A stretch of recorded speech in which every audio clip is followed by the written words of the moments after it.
We're here. How are you? Took long enough, didn't it? Fucking 3 weeks. So I'm just going to give you free reins at the beginning, mate. Do you want to start with you saying about the PTSD and your boy? Do you want to just start with that? Just I can do, mate. Yeah, of course. Yeah. Still a bit of a raw one, if I'm honest, at times. But it's going back to sort of August 22.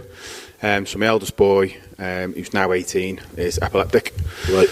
Quite severe. He's had it since he's 2. We've managed it, and there's been ups and downs, mate, to be fair. Yeah. But you just sort of manage as a family. But specific day, summer holidays, I was at home. And he suffered a blackout seizure. Never seen one before in my life. Never heard of one. But he hit the floor in the kitchen. Within seconds, mate, he was ice blue. Gone. Completely different to what I'd seen before. Had you seen him have fits before? Seen him have fits before, mate, yeah. And, he's had them since he's 2. So they range from, there was times where he was having up to 10, 12 a day. Very small, sort of petty mouths. And without interrupting, we had a guy on the other day, and I asked him, his daughter suffered with, my brain's gone, epilepsy. So I don't think he gave me the question I asked him was, is there different variations of it? Yes, I can't remember what he said, but I'll ask you the same question. So there's one called a grand mal, and there's a petit mal. The petit mals is just sort of little myoclonic jerks, where sometimes he can be having a conversation and he'll just have a little shudder, and that'll be it. Now, he could have 12 of them a day when he was younger, and it wasn't untoward. But then as he's got older, and obviously his hormones and stuff have changed, they've got progressively worse. Takes medication for it daily. It doesn't really combat it to a point. It just brings it sort of somewhere normal, mid-range. But the specific day, he just hit the floor, to be fair, and it was different. And I knew it was different. Within seconds, he'd gone blue. His lips had gone blue. Eyes had gone completely, whereas normally he's quite vacant, but almost just shaking. This time he was just gone. And it was just something that I'd not seen before, not experienced it before. And it was sheer panic. And I think you don't know how you're going to react in that situation. And it's always difficult when it's your own as well. Definitely. So to be fair, youngest lad was there. He jumped on 999. Operator came on. Questions that they asked and so on and so forth. And she said, right, he's having a blackout seizure. You need to give him his rescue kit, which is like a syringe that we have. Goes in his cheek. What's that? Is that like adrenaline or something? It's like a medicine, mate, yeah. So it just goes in the corner of his cheek and it opens up his airways, helps him to breathe. Into the face? Yeah.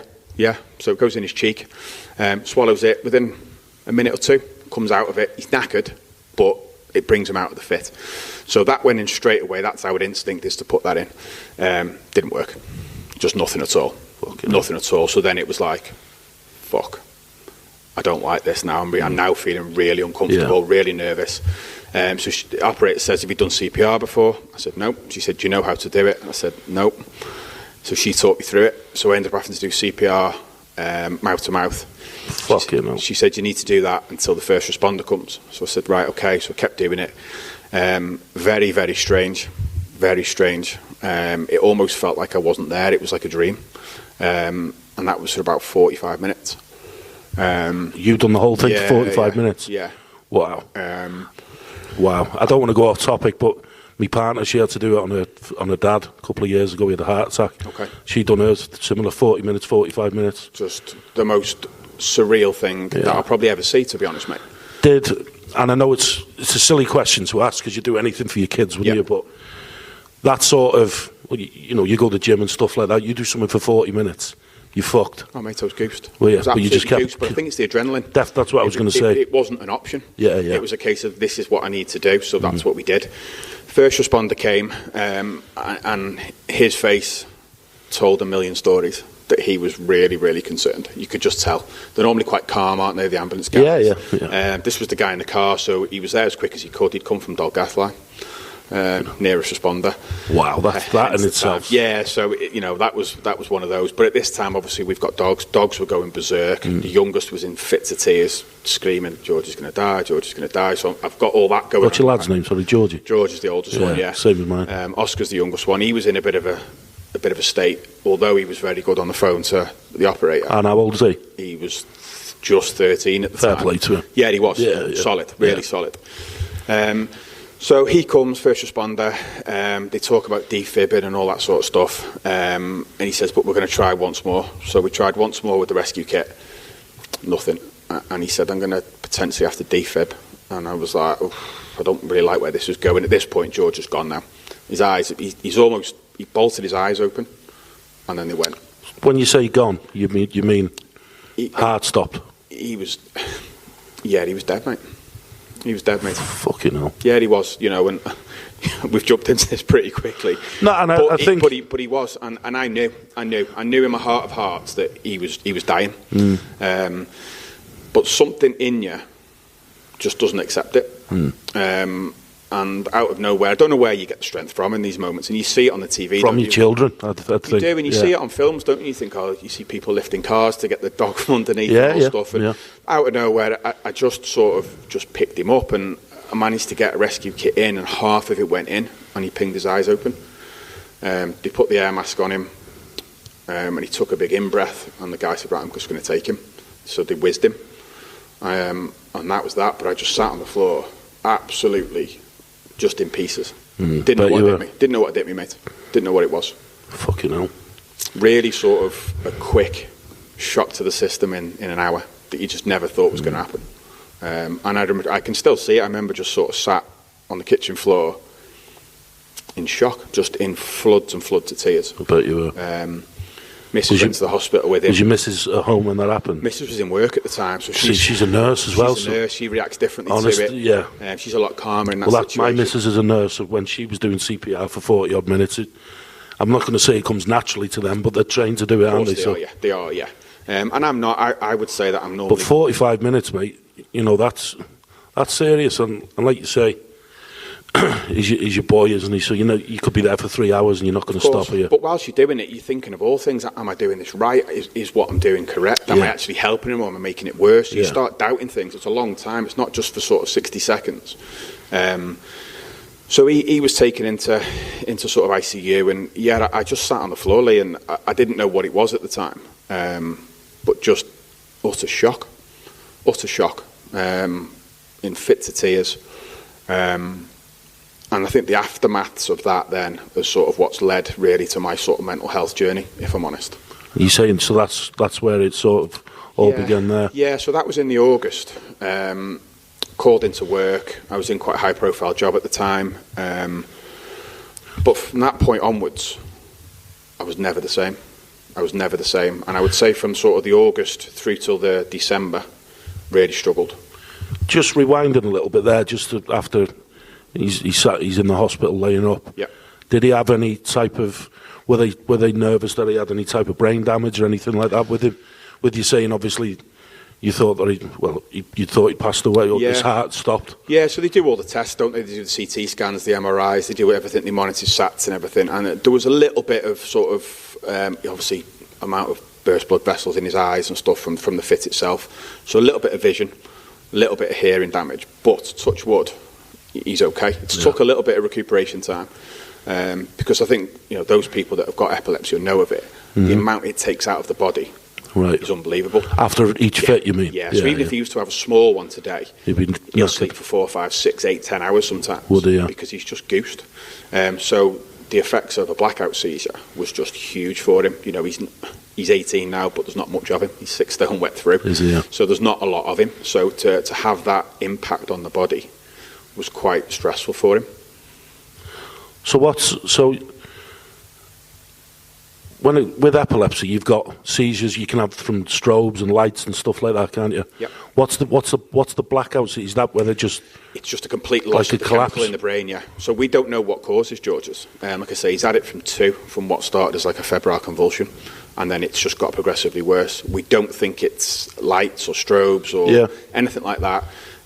We do potentially think there's an element of stress in there. I was just about to say stress. If you get stress or anxious, we do think that's a leading factor in it. He's got some learning difficulties and stuff as well, so that's quite difficult to manage because... Due to the incident, due to what happened? No, he's had that for a number of years, but that can be a high factor in his stress. Yeah. So, for those people, again, that know about learning difficulties and autism, he can be stressed over someone moving his trainer. So towards it's very little, but to him it can have a huge impact on his health. My brother, he grew up with a speech impediment and ADHD, so he couldn't speak very well when he was younger. And I've said it on one of the other podcasts, but I was the only one who could understand him. Yeah. So he'd smash his classroom to bits. and they'd call me down and say, you know, he's going mad, and I'd say, what's up, Scott? And he'd go, to me, to anybody else, you couldn't understand what he was saying, and I'd say, you need the toilet. Yeah. That's it. Yeah. But it'd smash the classroom to pieces. Yeah. Something so small can be something so big in their world. So elements of stress that we find that can then lead to the days afterwards can potentially lead to a seizure. Right. So we do try and limit the stress that he has.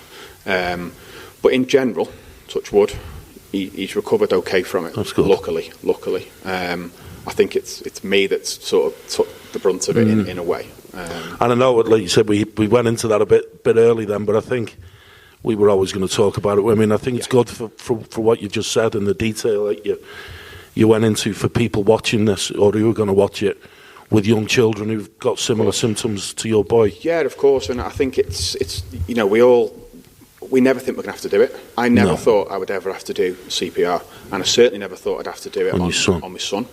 For those people that aren't aware of CPR, I'd strongly suggest having a look into it. It's 15-minute videos where you can just educate yourself. You can book in with, like, I'm a first aider in work, and I think they're about £65 per person with the Red Cross or something like that. Well worth doing. Yeah. But they teach you defib training and all that. You get all that. So really worthwhile having it. Like I say, I didn't have it, and I'm so lucky that, you know, we all take for granted, don't we, the NHS when we talk about it. But the lady on the end of that phone that day was fantastic. Yeah, absolutely fantastic. They've got to have a different set of stones on them, like the way they speak. She was so calm, and it made me. I was erratic at times. I was. She brought me down a notch or two to enable me to be able to. And I think that's what they've got to do, haven't they? You know, with stuff like that, they can't panic and do this, do that, because then you're going to panic, and No, I think that was a good way to start. To be honest, I think it got me a bit emotional just because your lad's name's George. My lad's name's Georgie. Yeah. And I could see you said outside before that you still find it difficult to come to terms with. I do. It's funny, and obviously, we touched on sort of the after effects of that. Was then that for 3 or 4 months after it, I just couldn't get to grips with it. Yeah. And I didn't know what it was at the time. I was just suffering all sorts of different emotions. And is this is where your PTSD stems from? Yeah. So for 3 or 4 months after, I was just all over the place. Night terrors, visualising the moment it happened, replaying it in my head. Could I have done any more? Was it my fault? Should I have been watching him? All the things that you would go through in an incident like that. And then with that then came the change in mood. Was up and down and angry, upset, tearful. I could be driving to work in a great mood and then out of the blue, fits of tears. Really, yeah. Pulling doors off the hinges at home. Just so, I wouldn't say out of character, because I think we've all got elements of definitely. That in us. Yeah, we've all got it. But it just came out of the blue. I was quite settled, had a great job, good money, nice house, nice car, great family, but then all of a sudden, it just sort means fuck all though when you're in that. Yeah. My whole mental health just nosedived. And then literally the day before Christmas that year, stepped away from my job. Just I couldn't get my head around trying to work and run a multi-million-pound business alongside what had happened. Right. So something had to give. Yeah. So stepped away from that, and I think that's when really it all it got progressively worse. Was because I didn't have work to focus on. I wasn't training as much, so the only thing in my head was this trauma. Right. So you're just living with it then on a daily basis, aren't you? Couldn't shake it. Yeah. Couldn't shake it at all. So obviously you went to the doctors. Did they diagnose you straight away with PTSD? I didn't go to the doctors, and I think this as a man, that's what we do. I was just going to say, as we've spoke about, and as you have with the guys that have been on previously, I bottled it up. Yeah. And I'd take it out on the people that were nearest to me at the time. So whether that would be the kids or the dogs or the missus or the mum or whatever, it was taken out on them. Drinking? Because you're not really a massive drinker, are you? Not a massive drinker, mate. No, I would say that I didn't really lean into anything other than I just couldn't get out of this mood. At the time, I was suffering from some physical health conditions as well. I had sciatica and a back issue and stuff, so that wasn't helping. So you can't really get out and about to try and... No, so normally my go-to would be just to get out and have a walk. Get out, clear my head, a little bit of solitude, clear my head. I couldn't do that as much because I wasn't very mobile. So what crept in for me was the painkillers. Right, okay. A lot of painkillers, different types of painkillers that were prescribed, painkillers that weren't. And I think that then sent me into a pit. Were you using I'm not going to say as an excuse, but were you using like the sciatica as an excuse to try and get more pain? I think I was, mate. Yeah. I think I was. Yeah. My back's hurting, I need something stronger. Yeah, I'll take some more. Yeah. Occasionally I might take them with a shot of whiskey or whatever. And because I was off work at the time, Mrs. was in work, kids were in school, I was home alone for 10, 12 hours a day. It's like a jail cell in your mind then, isn't it? Yeah, I felt real. I had a massive sense of cabin fever. So it was a case of, I'll have 2 more of them and 2 more of them, and then I couldn't sleep at night, so then 2 more had come in. Yeah. And then you become dependent on them. But off the back of that, the side effects of it was the mood just absolutely plummeted. At the lowest I've ever been. And there was a day. It's funny, isn't it, how you remember days and times and dates. There was a day where, I decided that I was done.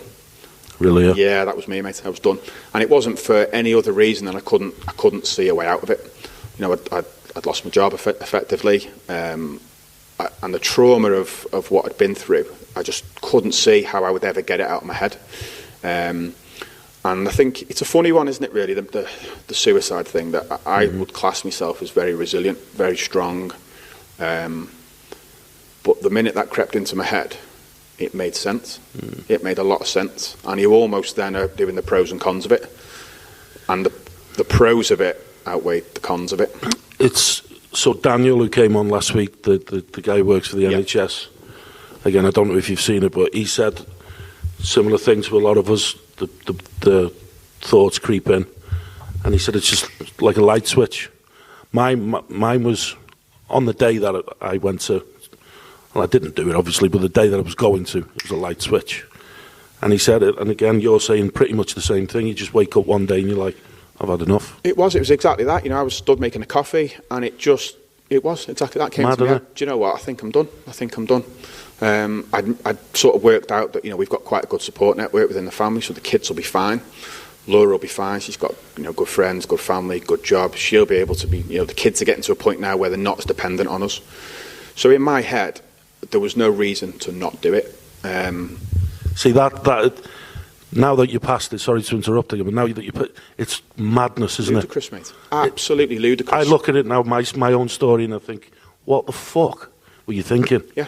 But at the time, you just don't see no other option. No, and you see it, don't you, where people say, it's selfish to do that. But I didn't see that. I thought it was the opposite of selfish. I thought I was selfish by putting people through what I was going through. So it made sense for me to not be there. That's what it made sense. To a point where, sat in the garage underneath a rope.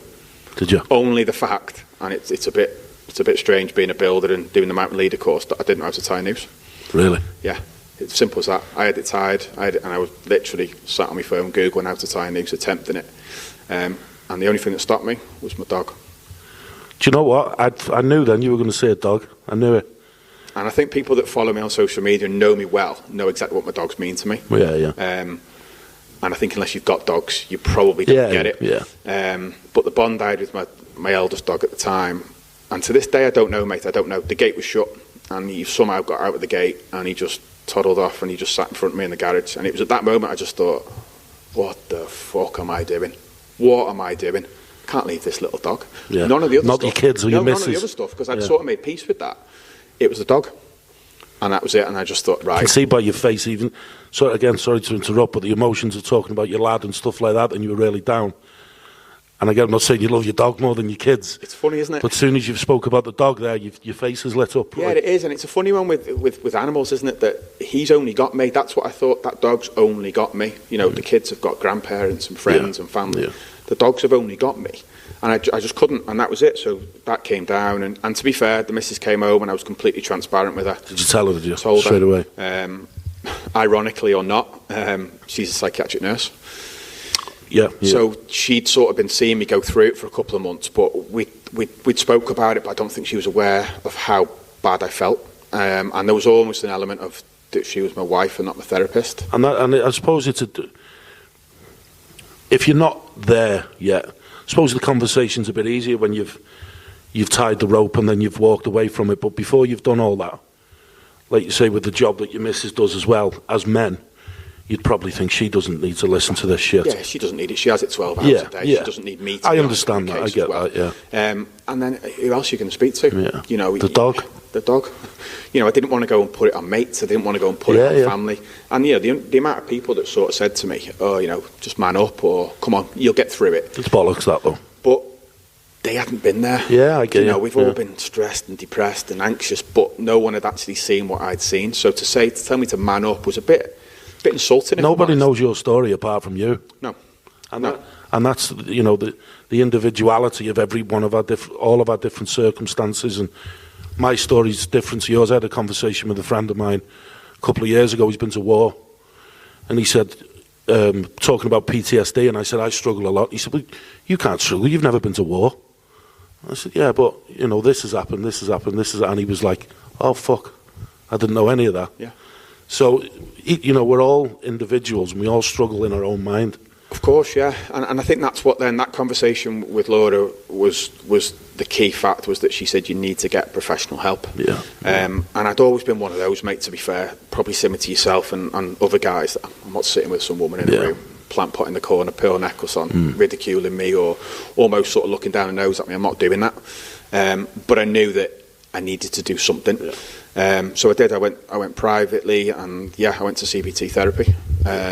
And hand on heart, the best thing I've ever done. Was it? Yeah, 100%. So from being really sceptical with it to almost now being a huge advocate of it, it changed my whole outlook within probably 4 sessions. Really, yeah? Yeah, as quick as that. And I would say within the first one, I felt instantly better.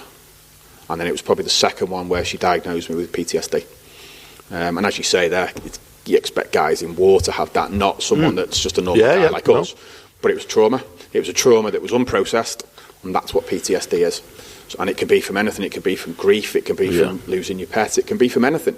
But if you do not process that trauma, it leads to PTSD. I think, again, a conversation that I've had in the past is about trauma, especially my own trauma, and the mistakes and bad things that I've done in life. I think the only real time that I got better and started to improve my own life was when you come, I don't want to say come to terms with stuff that you've done, but you sit in front of the mirror, you address yourself, you look at yourself, and you address whatever's wrong, whatever that may be, whatever issues you've got going on, whether it's suicidal thoughts, drug abuse, traumatic experiences from when you were a kid, things that haven't gone right in your life, failed relationships, failed parenthood, whatever that could be. Until you sit there and actually address what's wrong with me, and we all know what's wrong with us, I think. So when you dig down deep enough, you can sit on the end of your bed, you know what's wrong with you. Yeah, it's changing it that's the hard part. Yeah. It is. And I think just voicing it sometimes. And I think once I'd got all those emotions out and someone knew how I felt, there was no judgment, there was no finger pointing. It was, we're going to process this. And we talked over the incident over and over again to a point where it then just became a memory and not a trauma. So I can talk to you now about it, and I've got no emotion to it. It doesn't upset me. I can still visualise it. You can still see the emotion on your face. I think it'll always be etched there, Lee, if I'm honest. But I think you've just got the tools to learn to deal with it now, haven't you? Yeah. So now I've processed it. It's just an incident that happened now. It's no different to me watching a film. I can see it all, but it doesn't upset me. For 3 or 4 months afterwards, I couldn't even talk about it. Couldn't even as soon as someone broached the subject, I'd be in pieces with it. How did... I want to touch on CBT after we stop for the half an hour, because we're going to have a good discussion on that. But how did the man-to-man group help? That was something that I stumbled on out of coincidence, and probably helped me more than I realised. Same. Completely coincidence that I was at the park with the dogs, and I saw 2 guys on the goalpost doing some calisthenics. Intrigued me. Went over, started the conversation, turned out to be Carl and Dane. Right. Just opened up a conversation, really, just in the middle of the park, and I thought, great guys, and I think because of where I was in my life, I was more open to a conversation. Yeah. I think I found at that time I was speaking to strangers. I was just looking for some sort of integration to try and find something. Were you finished with CBT at this time, or were you still going through it? I hadn't started it yet. All right, okay. I hadn't quite started it. Okay. It was sort of the back end of the year, and they sort of told me about the group. Would I be interested? At the time, I was a bit like, not sure. Don't really know much about that. A bit awkward. Joined the WhatsApp group, and I think instantly it was this is a really good arena to be able to. And what I liked was that nobody raised an eyebrow, nobody judged. It was a case of I told my story. There was no real sympathy or empathy. It was just voice it. Yeah. And sometimes just getting it out there was the starting point for me. It's the start of the healing, isn't it? It was, and you know, the guys have been great, and you know, I've used the group now for well over 12 months, dipped in and out, and I find that the more I'm in it, the better I am. Yeah, mental definitely. Health. When I step away and have periods out of it, I find that sometimes I can delve a little bit down into those lower moods again. Right, mate, we'll stop now, have 5 minutes, and then we'll come back and we'll talk about the CBT. Thank you. Cool.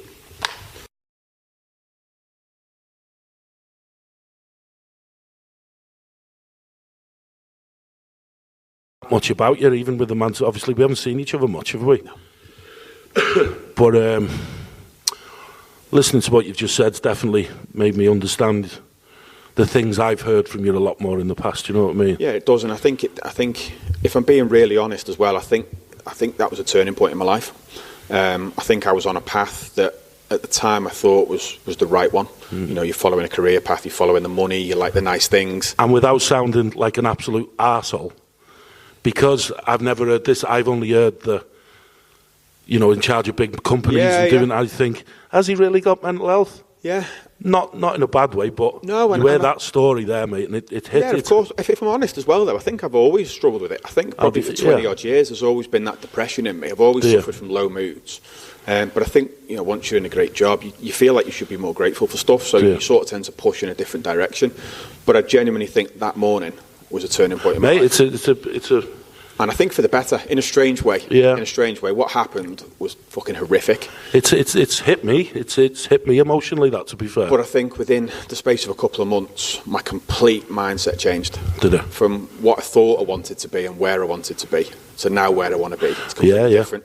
Well, now you're saying you want to eventually up sticks and do you know, go and live out in the wild. You know, you think, don't you, at some point, you know, I was 41 or something at the time, so you think, you know, 6 figures salary, great car, you think that's where you want to be. Yeah. Because that's the sort of the circle that you surround yourself with. Right. So, you know, the company I was working for, that's what people had, and that's what they deemed as success. And that's great, that's absolutely fine. But I think from that moment onwards for me, it was a question that was raised in the CBT therapy, where we did 3 or 4 sessions, and she sort of closed off one of the sessions, and she said, I'm going to ask you a question. I don't want you to answer it today. I want you to take it away. Next session, I want you to come back and answer it. I hope it's not the same question I'm going to ask you in a minute.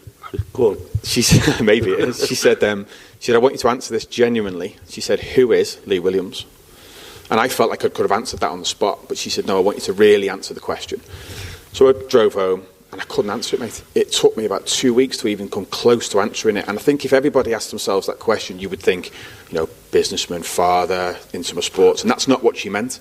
What she meant was, who are you? Who are you deep down? So I went soul searching for a little bit. And again, it was the dogs, mate. It was being out in nature, in my dirty boots with my dogs, was where I felt the most comfortable. Obviously, that's not going to make me money. It's not going to put a roof over my head. But that's who I felt I was. And it's a strange thing to go from being sort of up there to almost having next to nothing, not spending on clothes, not spending on meals out. It was, I don't need any of that anymore. And it was almost like I completely disowned that section of my life. Strange. My question was, if you've seen the higher end of life, shall we say? Yeah. You've seen the lower end of life where you've struggled, and well, you've probably seen the three different, low, medium, high. Yeah. One, I suppose, obviously, the life that we live in now, everything's financial, everything's, money orientated. I know what my answer is. Does money make you happy? No. It doesn't, does it? No. I think it's very short-lived. It gives you that dopamine rush. So buying, for me, it was trainers, mate, and stuff like that. Same. You know, to go and spend £300, £400, £500 on a pair of trainers was great. But then I'd noticed that I'd maybe only wear them 2 or 3 times. And then they'd sit in the cupboard. And I'd end up sticking them on eBay for £100 a year later. So at the time, it felt great, and it felt great to go to the races and have these expensive meals and nice holidays with the wife and stuff. And it felt great at the time. Yeah. But looking back, I don't necessarily think I was doing it for me. I think it was just to create almost the facade, smoke and mirrors, mate, perception. Oh, isn't he doing well? And I think growing up in the upbringing, where I didn't have a lot, so to speak. You want to prove it to yourself a little bit, maybe, as well. Prove people wrong as well, a little bit. Hasn't he done well since he left school with no qualifications? Similar. Hasn't he done well? Similar, yeah. But I think, looking back on that now, it didn't make me happy. Yeah. It probably added more stress to my life, if I'm honest. Trying to keep up appearances. So what to you now, and again, I don't want to say this the wrong way, but take what happened to your son out of it. Yeah.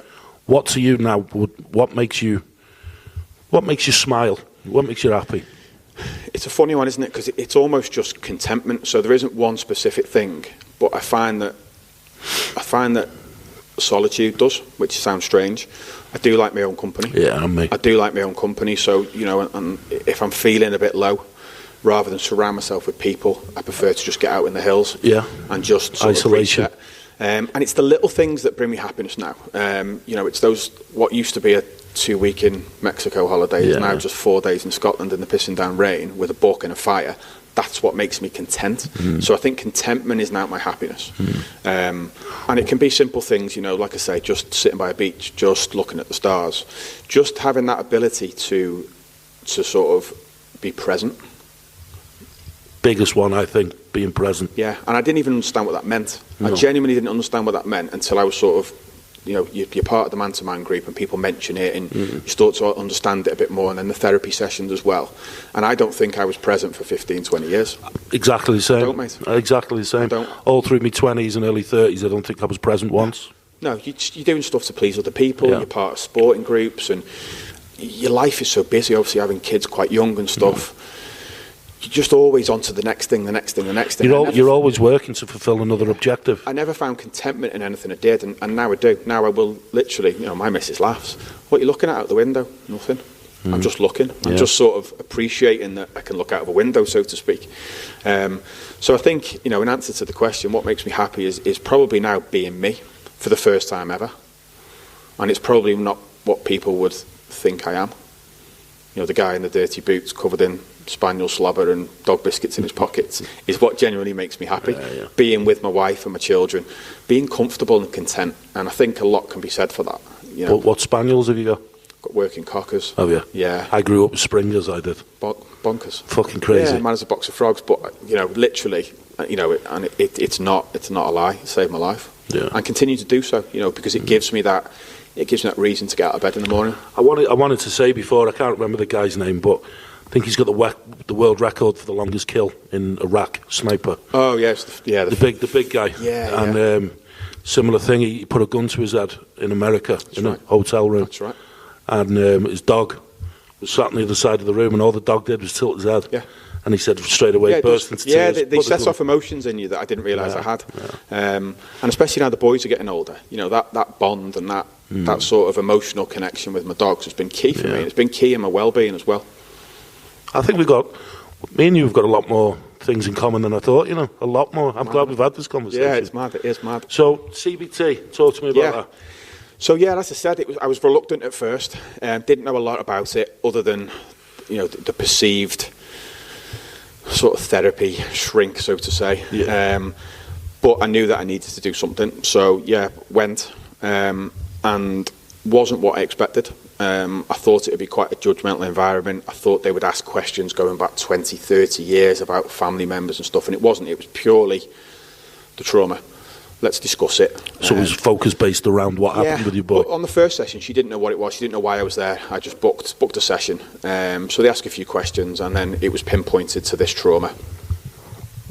And then from there, they helped with the processing. And then sort of just helping you manage it. What sort of tools do they try and make you, if somebody's listening now, if they want to, it's something that they want to I think it's probably quite individual, so I think it probably depends on the reason for going. Do they not have like a generic process that they go through maybe, or is it more based on your character? I think it's based on your character as well, because people will have different triggers for it. I'd found I was getting really bad panic attacks, anxiety, which I'd never suffered from before. So, we'd go to I'd do the big shop on a Saturday, and my arse would fall out, mate. I just couldn't handle it. I don't like being around loads of people to this day. And I'd never experienced that before, and that was part of the PTSD. So she sort of helped me understand that. So it's more a case of helping you understand it, and then, dependent on your coping mechanisms, moving it forward on that. So for me, a lot of mine was speaking, talking to people. I've got a massive tendency of bottling things up, as a lot of guys do. And so it's encouraged me to be open about it. And the amount of people that I'll openly tell about what happened now compared to what I thought I would tell, poles apart. So she's really encouraged me to sort of, be open about it, face your emotions. And there is a few little coping mechanisms in there as well for sort of, depression and anxiety and anger. But as a whole, I found the experience life-changing. Do you feel like the gym's a big coping mechanism for you, or has been when you've needed it? Yeah, it was. You know yourself. I went through that sort of big prep last year, and that was something for me to sort of take my mind off everything else. It's a great tool, and obviously you had Daz on the other week and stuff, and he's the biggest advocate, isn't he, for it? But it was a place where I could go, and almost it was that solitude, headphones in, an hour to myself to really focus on something other than what was going on outside of life. So for me, the gym, it's so important for me. I agree. I think it's just, as a dad and a working husband and stuff, it's difficult to find the time Definitely, sometimes. But I know that it is such a big part of my life, and it has to stay in there. Like you say, it's there when you need it, isn't it? Yeah. It's a friend you don't know you need. It's interesting what you say about not being around loads of people. I've always tried to figure out why I don't like being around. I hate it. Like me and my missus went to watch Paul Smith. Okay. The Joker. Yeah. But you've got to go into that basement, haven't you? I don't know if you've been there. I've seen it on there. You go down the staircase and you're in like a little basement. Bear in mind, I'm fucking 6'6", and there's just chair, and like the roof's here, and like we were sat at the back, so all I could see was heads and people. 15 minutes in, one of the guys was on before him. He's telling these jokes, everyone's laughing, and I was stoned. I wasn't listening to a word he was saying. All I was looking at was, is he looking at me? Because can they see behind me? Is he doing? And my missus looked at me and she went, "Do you want to go?" I went, "Yeah." Walked straight up, got out and left. And luckily enough, the bouncer said, "What's up with you, mate?" And I was like having a massive anxiety attack outside. This was only a year ago, maybe. It's horrible. And luckily enough, the bouncer said, "Well, Paul Smith's just down there in the next room. Do you want to go and have your photo with him?" I said, "Oh, yeah, cool." Took my photo with him. Fucked off. Didn't even watch him in the end. It does, and it presents itself at the strangest times for me, because I didn't know I was having it. So it would literally just be in the queue at Tesco, and then it would just come over, and it was a case of I couldn't manage it, so it was basket down, out. And it was just once it out, it was like, oh God, decompress sort of thing. And it still, it still does kick in occasionally. We've not long been on holiday, and the airport was the same for me. I just wish that I could control it in a slightly more friendlier way. My sort of anxiety and panic attacks tend to come out in anger. Do they? Yeah, they do. Silence miners. Yeah, and I think it depends on the severity of it, the environment I'm in. But if I'm feeling anxious and someone almost tries to press me on it, it makes me worse. Yeah. Customs guys in Morocco, for example, it's not a place you want to be standing arguing with people, but. Yeah, when it's there, I do struggle to shake it still. So still using the coping mechanisms for that, and it is getting better. And I think it's something you have to accept. What are some of your personal coping mechanisms then? I think a lot of it is I don't know if you've read the book, and I know it's been mentioned on the Man-to-Man thing at time. It's the chimp, isn't it? I've just bought it now. Steve. Yeah, I don't know. I can't remember his name. I haven't started. I've got about 7 books that I've bought and I haven't read any. Do you know what? I've started it and I've stopped it and I've started it and I've stopped it. But there's an element in there that I always remember, and it's about the chimp in your brain. That you've either got the logical side, which most people have, or your chimp takes over, and your chimp is your emotional side. Yeah. My reaction to probably 95% of things that happen in my life is my chimp. It's always a knee-jerk reaction or an angry emotion. I never really sit back and, before I speak, think. So I do try and do that now. If I feel the anxiety coming on or I feel a low mood, I always try and think, well, hang on a minute. That's not me. That sounds a bit cheesy, doesn't it? That's my chimp. But I think once you understand that there's a reason for it and you can flick it either way, I find that a lot of the situations I'm in, I adapt a lot better for it. I think I'm the polar opposite on that one, to be honest. I think, well, am I? Maybe not. Pain-wise, I've acted stupid a lot in my life, so that's the chimp. You know, where you'll make stupid decisions based on an argument, or you've been hurt, or somebody pissed you off. Yeah. Not so much in aggression. Mine are just, I don't know, it's a difficult one, that. I have to think about that. Because I've always thought... It's an overreaction, Lee, that's what it is. It's an overreaction to somebody making a comment that I know there's no malice in it, but I've just taken it the wrong way. And sometimes people, it's not what they say, it's how they say it. And I think when your chimp's taken over, that little comment from the wife or from someone on a checkout, it can change your day. Yeah. So I think for me, it's really a case of that moment can then change my week, which can change my month. So I do try and keep a lid on it as best as possible. The chimp paradox, it's called, isn't it? That's it, yeah. Yeah, chimp paradox. That's it, yeah. For anyone who wants it. It's a great book, yeah, it is. I've dipped in and out of it half a dozen times. But I think that for me is really trying to think before reaction, which is difficult at times. It is difficult, but other than that, I think it's just really trying to not put myself in situations where I'm uncomfortable. So if I know I'm genuinely going to struggle with something, whereas previously I would have gone or done something, now I'll just categorically say no. And I don't feel any remorse for that. Oh, you come out for the beer Saturday? Nah. And that's one of the big things I've done with my life over the last 18 months, 12 months, 18 months maybe, is just, same as you, I can live with myself, I can live with me inside my own head, no problem. I've always been able to do it since I was a kid. Yeah. If I'm on my own for 4 days, easy, not a problem.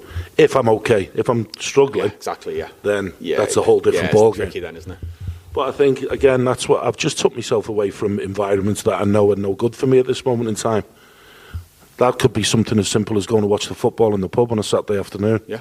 For me, for the last 12 months, 18 months, that hasn't been an option because of my mindset and my mind frame and trying to get better. You know, when you're trying to get over an addiction or you're trying to get over a mental issue, you're not going to put yourself in an environment where you can fail, are you? No, it's hard enough, isn't it, without being in that toxic environment? Yeah. And I think it's just once you understand that and you make conscious decisions to not do it, I think things do improve, and they've improved quickly. Yeah. You know, when I look at where I am now compared to 12 months ago, so far apart, it's unbelievable. And say my missus, she's a nurse, she said the same about me from 15, 18 months ago. She said there's a massive difference in you now from where you were, just in your output. Everything that you do is different. Yeah. You know, whereas I think, you've got to put things like that in place. If you want to be better, you've got to do better. Of course you have, and especially when you're a father and you're a husband and stuff. You know, nobody wants to see that, especially not in your own house. So there is times where I still will hide away a little bit. I think we'll always have that. You can't lie and say I'll front up every problem I have, because you can't physically do that. No. There's a time and a place, I do think, that where I'm 43 soon, where I do still need to be a little bit stoic. I do still need to be of that sort of age-old, I will man up to a point. Yeah. Certain situations. But there's also now I understand when I need to speak, when I need to be alone, when I want company. So I do think the CBT was a big advocate of that. I think it's made me realise who I am. Did the CBT training allow for alone time? Yeah, it does. I think you just have to be very careful in that initial point. And that's why I say alone time and not isolation, because I think they're two completely different things. Yeah, I think depending on what your mood is, I think being alone can sometimes make things worse. Yeah, especially if you're an overthinker like me. Yeah. I overthink everything. So I think there was times when I was really low where I did actually want to be with people. I might not want to sort of incorporate myself in a conversation or be too involved, but it was nice just to sometimes sit on the outside and be around people and not feel completely lonely. So again, it's one of those where it's very circumstantial for me now. I will pick and choose who I'm with. I'll pick and choose what I go to, where I go, who I go with. And your circle becomes very small, very quickly. Yeah. And it's not always a bad thing. It's not. And I've said, a lot of the guys that I don't see anymore, I love them all. They're still all my friends. But for me, from where I am, it's nothing against anybody. People are living normal lives. It's just, for me, it's where I am and the mindset that I'm in, and sort of the fragile side of me. I just, at this moment in time, I'm enjoying doing what I'm doing. Yeah. Working, go to the gym. Now I'm back in the gym. Go home, just do something come walk the dog. The kids come round. When my son, he's nearly 16, so we'll barely see him now at the moment. I know that feeling. Yeah. But obviously I have my daughter, and then me missus, and it's dead basic now. I mean, life's been stripped back completely. It's that contentment now, isn't it? The things you're doing now, you're comfortable doing. You're not forcing things. And I think once people find that, I think things just become crystal clear. Crystal clear.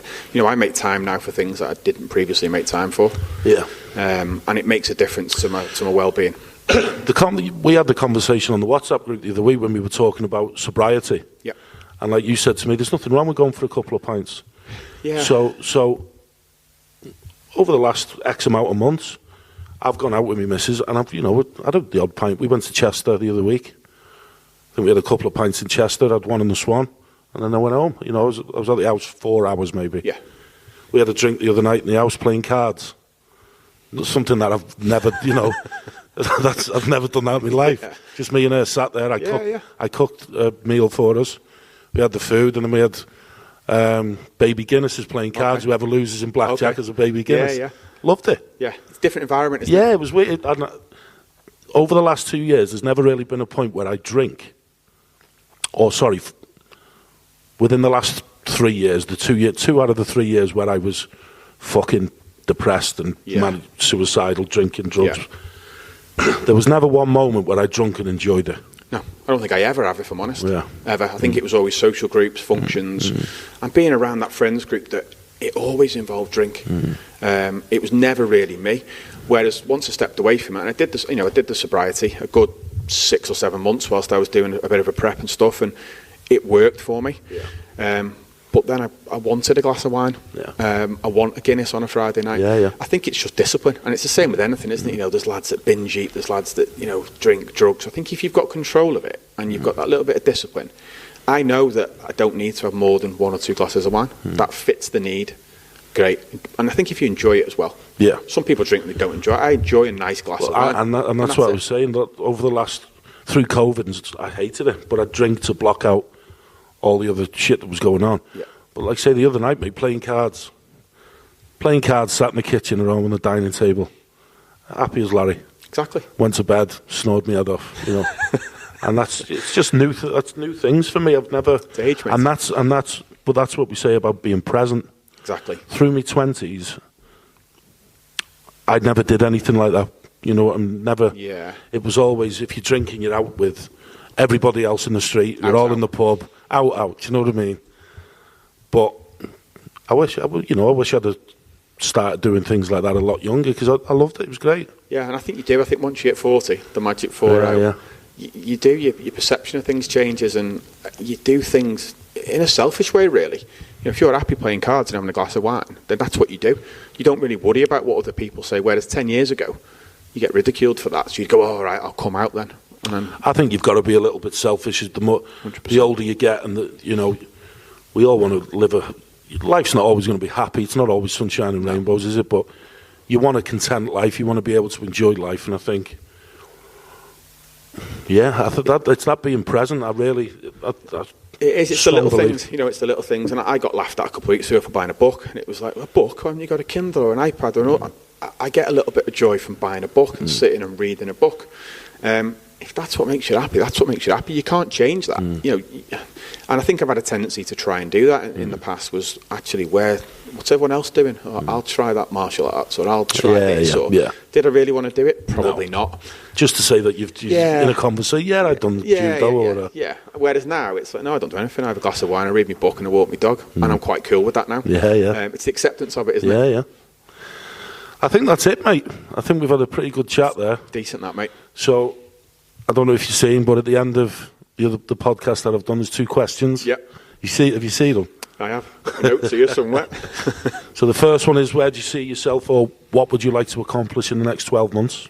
Okay. I think I already know the answer, but... Yeah, so we spoke about it, didn't we? So I think off the back of that, trauma is, we're looking at now a completely different lifestyle. So we're looking to relocate west coast of Scotland, as far away from civilian society as possible. A little bit of land, maybe some animals, a couple of pigs, chickens, goats. Pigs? And almost become... You have to get a sheepdog then or something. I'd have to get a sheepdog, wouldn't I? Yeah, proper dog. Almost become a bit of a Jeremy Clarkson stroke David Beckham gentleman farmer type. Cool. I think that's where I'd be comfortable. So we're making some inroads to that. We're up there in a couple of weeks. Little beehive. Be all right, wouldn't it? Yeah, a little beehive, nice and nice honey. Some eggs and stuff. Yeah, yeah. I've always wanted a goat, so I'm going to get... Have you? Yeah, I've always wanted a goat. Vincent van Goat. So a couple of goats. Yeah, just Potter. Yeah, nice. That's the plan. So we'll see how far we get with that. And then if you could sit around the table with 3 people from the past, one of them being a family member who's no longer with us, and then 2 people from history, whoever them 2 people are.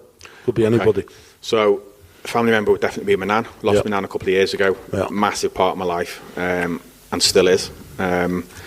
Famous people, probably, I would say, one is probably still alive, and it's a random one, but it would probably be The Rock. Yeah?